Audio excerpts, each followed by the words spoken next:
Ako lang ba ang nakaranas nito? Na minsan nagtataka ako, baka nga ayaw nila sa akin, no? Uy, andyan ka pala!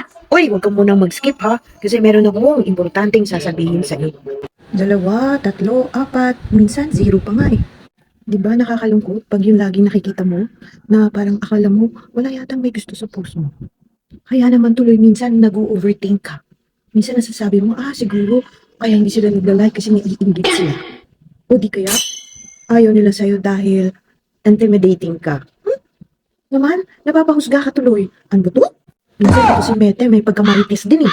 Minsan nalalaman niya kung anong emotions na nararamdaman mo dahil bawat lumalabas sa For You page mo patungkol sa'yo. At yun ang isi-share ko sa inyo sa hapong ito. Kaya stick ka lang dyan. At napaka-importante kung ikaw naman ay laging online dito sa Facebook at nagre-reels. Oh, ready ka na ba? Kaya naman pala hindi tayo nakakatanggap ng likes, comments, at shares kasi hindi tayo nag-i-engage.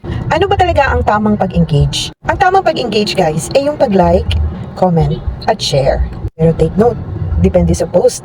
Pag nagustuhan mo naman yung post ng isang tao, mag-like, mag-comment, at mag-share. Pansin mo ba yung mga nilalike mo na related post at video, yun ang lumalabas sa For You page mo? Kasi nabasa ni algorithm kung ano yung talagang hilig mo. Kung ang hilig mo ay tutorial, yun ang laging lumalabas sa page mo. Kung ang hilig mo naman ay marites, yun din ang laging lumalabas sa page mo. Kung ang hilig mo naman ay mga positive quotes, yun ang laging lumalabas sa page mo. Kaya kung gusto mong may magla-like at magko-comment at mag-share, gawin mo din sa iba. Kasi golden rule lang yan. Do unto others that you want to unto you. Now, if you found this video helpful, don't forget to like, comment, and share. Huwag na mag-overthink ha, dahil hindi naman talaga lahat ng tao ay nakatutok sa Facebook. At huwag masyadong mag-expect na bawat post mo ay may magla-like, magko-comment, at mag-share. Kaya kung gusto mo mapansin ka ni Meta, makipag-engage ka. And that's the key. Iba talaga ang may alam, kaya don't forget panatilihin ang good learning attitude.